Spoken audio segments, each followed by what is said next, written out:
Okay, you are welcome, ladies and gentlemen. And in today's discussion, I'm going to look at the concept of microbiology. And I hope this of our discussion is going to be very interesting. So, what is microbiology? When you said microbiology is a branch of biology that deals with the study of tiny life or smaller organisms that we cannot see them with our naked eyes because generally they are small. They are very small in the sense that because of their tiny nature, we cannot see them with our naked eyes. Even the word microbiology, micro means small, bio means life, the logy means study. So when you combine the three words together that form or that actually constitute the microbiology, it means that it's a branch of science that deals with the study of organisms that we cannot see them with our naked eyes, except when we use microscope.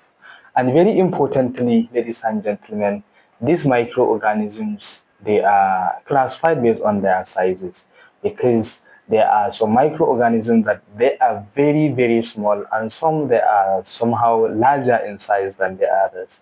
Like for example, bacteria. Bacteria is an organism that they are larger in fact, sometimes some of the bacteria, they are 1,000 times larger in size than viruses. So that is why with just simple light microscope you can see bacteria.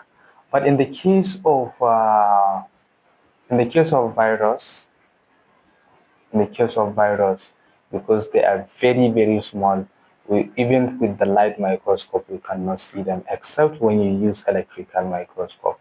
That is what I want us to understand when we are trying to describe the concept of microbiology. And very importantly, ladies and gentlemen, in we have different branches of microbiology. We have uh, basic microbiology and we have applied microbiology. So I think without wasting much of my time, we are going to look at some of the field of study in microbiology, starting with bacteriology. So bacteriology is one of the field of study in microbiology that is associated with the study of bacteria. So bacteria, they are organisms that we classify them as prokaryote. They are prokaryote because they doesn't have nucleus and membrane bound organelles, and that is why they are classified as prokaryotic organisms. And they are very small in the sense that we cannot see them with our naked eyes except when you use microscope. Which types of microscope? With just simple light microscope, you can visualize bacteria. So in bacteriology, we are trying to study bacteria in terms of their structure, in terms of their shape, in terms of how they transmit diseases, and so many other things. So therefore, in bacteriology, we are trying to study bacteria and how they are associated with diseases and so many other things. And in fact, bacteria are not always causing disease. There are some of the bacteria that they are very important and they are beneficial to our environment, in fact, to our life. We have normal bacterial flora. There are bacteria that are found in our body. In fact, they are trying to even protecting us from diseases. So that is microbial flora. So we have so many of them, and what they are doing, they help us. And in addition, we have some of these bacteria that are very very important in industry, where you can use them in producing drugs, in producing vaccine, in producing a lot of pharmaceutical products. And more importantly, ladies and gentlemen, we can now currently there are some group of bacteria that you can use them to produce gold. There are gold producing bacteria. There are cement producing bacteria. There are bacteria that are used in producing cement. Most of them, what you do actually when you are going to build your house, the best thing is to actually incorporate them in your production. So how do you do that?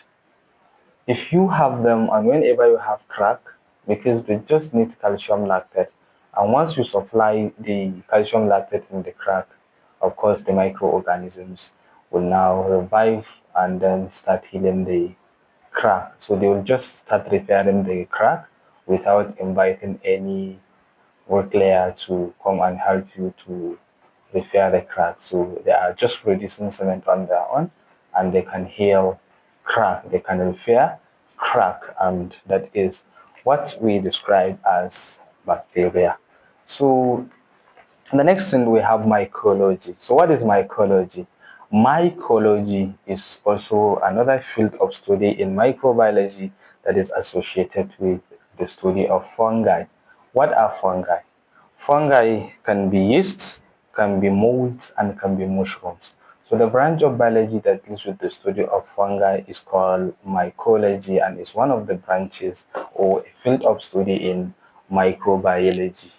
And very importantly, the next thing is protozoology.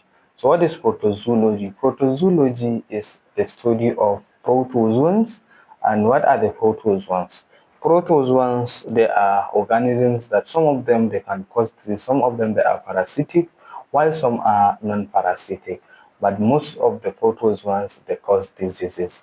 So in protozoology, we also have some branches of protozoology like parasitology. So what is parasitology? Parasitology, you see, we started with microbiology, and then we have branches of microbiology or field of study in microbiology where we have protozoology, and the protozoology is also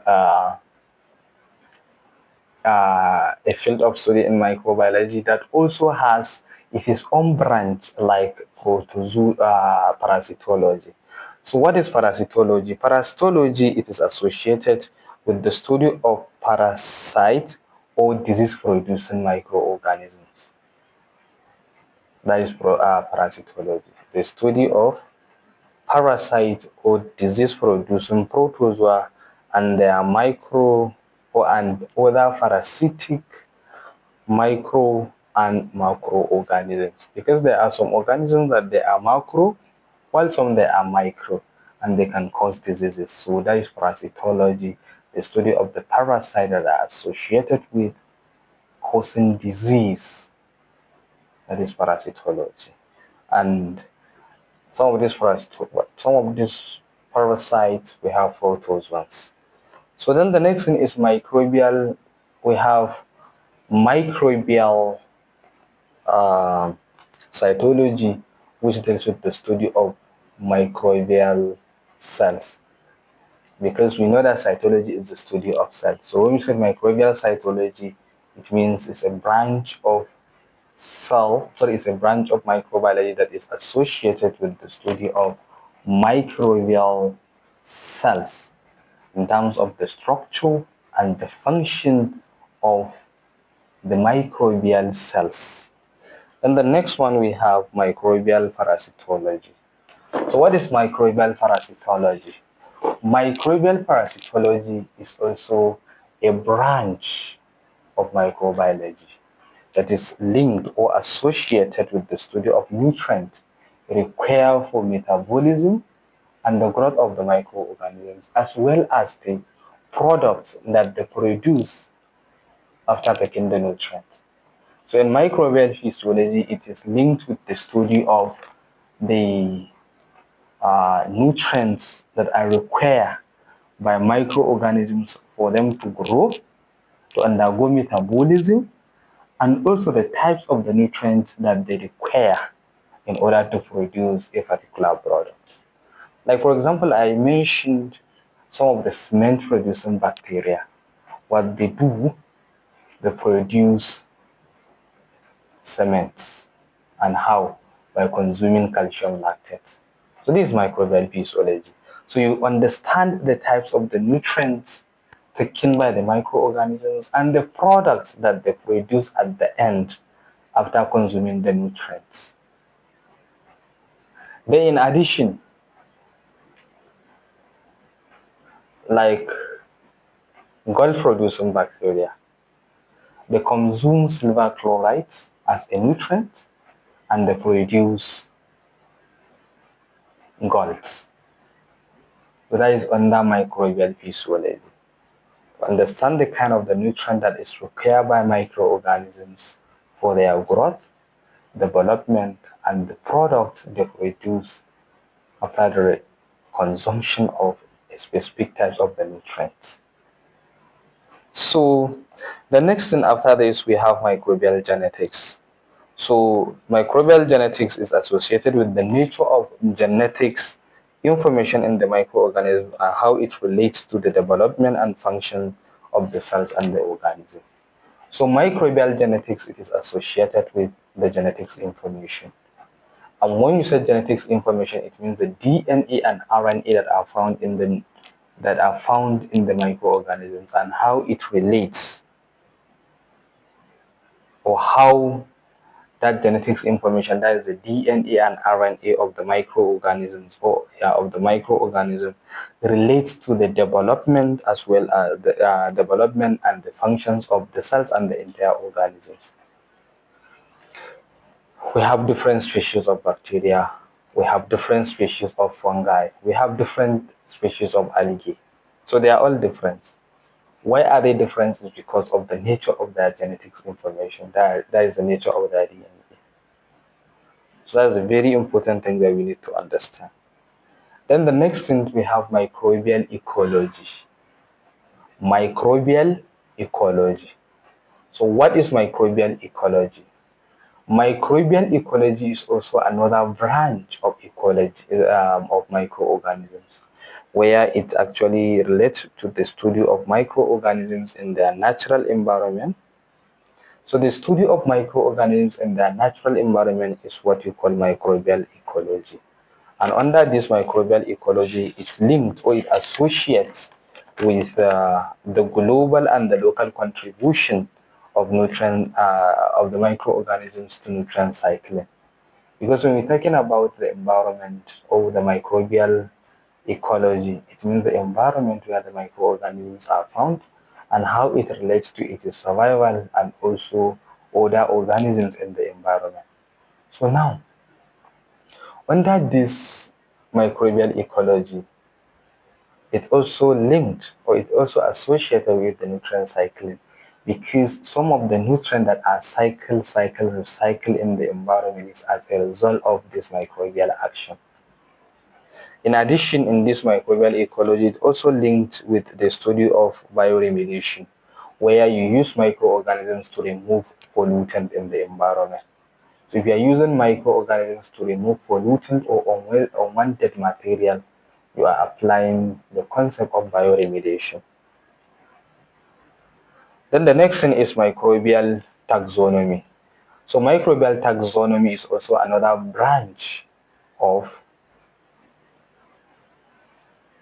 microbiology, where you now use because the word taxonomy means classification. So microbial taxonomy, it means it's a branch of microbiology that deals with the study of classification and the grouping of the microorganism. So the study of classification and the grouping of microorganisms is what we call microbial taxonomy, because the word taxonomy means classification and grouping of microorganisms. And I think if you can watch some of my previous video, you'll definitely see where I explain how the Carolus Linnaeus come up with the concept of taxonomy. So then the next thing is biochemistry. So what is biochemistry here? So biochemistry is also linked to microbiology. That is why sometimes as a student of life science or medical sciences, you offer biochemistry and microbiology.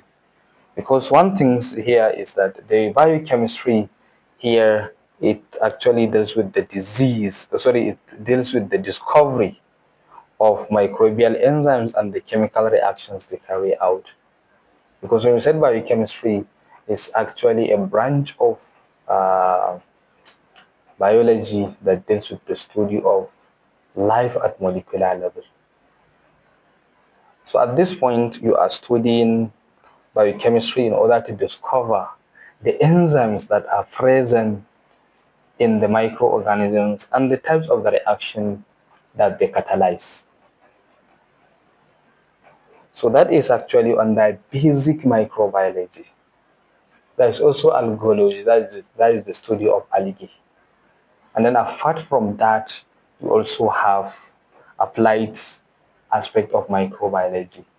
So under applied aspect of microbiology, we have number one, we have medical microbiology. So medical microbiology under applied aspect of microbiology, it deals with the study of the causative agent of disease. That is the study of microorganisms that are associated with causing disease, as well as the identification or diagnostic procedures for identification of the causative agent. So medical microbiology, it is actually associated with the study of the disease causing agents, that is the organisms that causes disease, as well as the diagnosis procedure for the identification of the microorganism. So that is the most important thing. And also preventive measures. How you can actually use the knowledge of the microorganisms to come up with the preventive measures of a particular disease.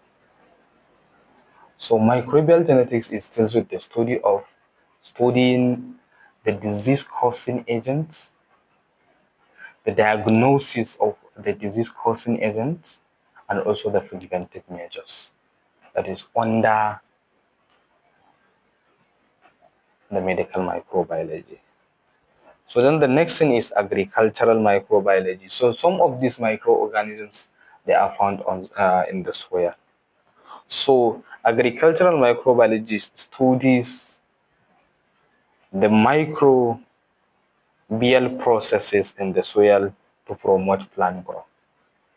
So if you are trying to study agricultural microbiology, you are trying to study what are the organisms that actually support the plant growth and development. Are they there in the soil or they are not? Because there are some microorganisms that they are associated with actually improving the quality as well as the yield of our crops. And there are some that actually causes disease on the plant. So it actually linked with the study of how you can improve the crop production using these microorganisms. In fact, a lot of the chemical insecticide are not longer in use because there are some of these bacteria that they usually replace the position of the chemical insecticide.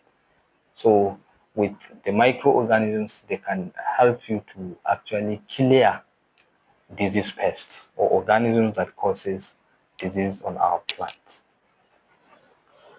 So then the next thing is industrial microbiology. So microbiology, we have industrial microbiology. So the industrial microbiology is actually linked with the study of the industrial microbiology. It's actually linked with the study of how the microorganisms are used in the industry to produce a particular product of interest. A lot of microorganisms have been grown in larger scale in the industry in order to be utilized to produce a lot of pharmaceutical products. Like for example, there are some microorganisms that you can use them to produce gold. There are some microorganisms that you can use them to produce antibiotics. There are some microorganisms that you can use them to produce vaccines. So this is actually some of them, and some of the microorganisms you can use them to produce hormones like insulin, adrenaline, oxytocin. You can use the microorganisms to produce that for you. So then the next one after the next one after the industrial, we have public health microbiology. So the public health microbiology, it is associated with the identification and control of the spread of communicable disease. because they are diseases that can be transmitted from one person to another due to the transfer of the parasite from one organism to another. So what is the best thing? The public health is actually very important in trying to identify what are those diseases that are communicable and how that disease can be controlled to prevent the transmission from one individual to another. So the next one under applied microbiology, we talk about medicinal, agricultural, industrial, public health, and then the next one is immunology. Immunology is also a branch of microbiology that trying to study how immune system prevent the body against any foreign disease agent or any agent, because immune system is like a system that trying to protect our body from any organism that can cause disease in our body. So ladies and gentlemen, thank you very much. I hope you will find this video very interesting. See you next. Please don't forget to subscribe and join to my YouTube community.